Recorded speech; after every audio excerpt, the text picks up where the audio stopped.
My name is Romain Mayambi. I'm a photographer. My name is Gift Mayambi, and I'm an artist. We moved from Congo, DRC to Zambia, and then from Zambia to Zimbabwe, and then Zimbabwe to here. So we spent a few years in those places and eventually came here in 2014. When we got here, I really was looking for an outlet. We're kind of in the house for a long time, and so I had no materials to draw or do stuff. So I'd cut out cardboards and sketch on them. My younger sister actually, she got placed into art class, and so I was trying to get into art class, but I didn't know how to. Since I was practicing at home, I started actually sketching my math teachers, English teacher, to get the art teacher's attention. And everybody kind of made a lot of noise in the school. And so I was in math, and she came up to me, Miss New. She's like, hey, I saw your art. It was really cool. And I think you do really great in art. And that's how I got into art. It was freshman year of college. I remember being on campus. I love people watching. It was really exciting to see all these different people from different walks of life and seeing these different styles that they had. So I'm like, okay, I want to be able to freeze those moments. And that's where I started falling in love with the idea of picking up a camera and walking up to strangers and asking them if I could take a photo. It came from the passion. So it doesn't feel like I'm forcing myself to learn these things. YouTube University, baby. I did whatever I could to just learn as much as I can, which I'm still doing. I don't think you ever reach a point where you're like, I've learned it all. My 9 to 5, I'm an industrial designer. Before I got into photography, I went to school for finance and I did a few jobs here and there. Being self-taught, I think you kind of get the freedom to explore and not have as many restrictions. I feel like in our minds, sometimes we build barriers when we know everything about something. The last show that we did, Heritage, was the same, where we had to pull inspiration from our childhood, where we grew up, and really get to tell our story. I think in our African culture, it's a shared culture.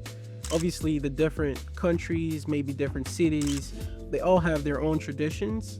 But I think in general, there are definitely similarities of things that we might have experienced in Zambia that somebody maybe in Botswana experienced, So I think there's that kind of thing that connects Africa together.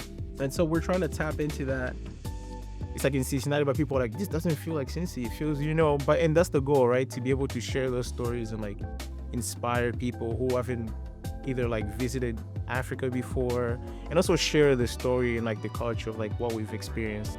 In 2025, National Geographic reaches out and wanting to feature this image.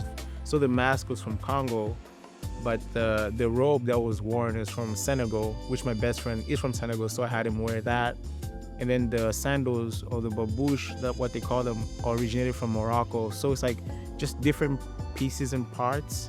It's funny when I tell people the photo from the Nigeria one, I was oh, I took it in Voice of America Park. People are wait, what? Because people thought I went back home. When it comes to our joint work, it's our story, our journey. And then when it comes to personal work, it's trying to tell other people's stories. A few brands that I've had the opportunity to work with: Tabasco, the Cincinnati Chambers, Cincinnati Tennis, Centrifuge, Starry, the Athletes in Unconventional Spaces. This one is one that I started back in 2023. The whole series is really to speak on how we all belong in spaces, right? Because sometimes people are oh, you don't belong here, you don't belong here, but it's really breaking that barrier. The video game series, I grew up playing Mortal Kombat. I grew up watching action movies. So this series was more of paying homage to that. I think my mediums are based off of affordability.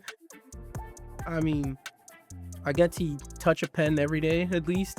So I use a lot of pen, Sharpies, and then I also do acrylic painting. I kind of have a theme in my work, and it's a lot of masks. It started from I think growing up in Zambia, my mom had this artist who used to come in, and he would carve out masks in our backyard. It's sort of like this metaphor of like the different faces people wear. Instead of showing somebody's real face, I feel like I try to show masks to show what character that person is in that specific scenario that they're in. I think growing up and moving around, I try to capture that, not being like in one specific area, that stability of being in a specific area. I feel like I try to tie it to like the scribble in my work. It's like you're moving to different places but still creating this holistic picture in a way. It's like different routes that you take, but that creates this one unique picture. I think we're our best hype men. And sometimes we're like really honest and blunt about stuff. Yeah. Because I'll send him something and then it's like, yeah, it's all right. And then I'm like, no, you can't say that. But I feel like we also have a sense of like honesty. I don't think we try to sugarcoat anything. Yeah. I think that kind of keeps us growing as artists. People always ask me too, like, oh, like, what made you move to Cincinnati? I'm like, it could have been anywhere else, but I think I always say everything happens for a reason. And I think coming to Cincinnati allowed me to like pick up photography because everything I know now I learned through Cincinnati. And I feel like if it was a different state, I think it would have been a different story. I think Cincinnati is known for art, right? And I think a little bit of our personal experience, I think it's been very helpful with kind of like seeing how the art scene is still growing and continuously hope that it can grow. It's just really nice to feel that we're part of that growth as well.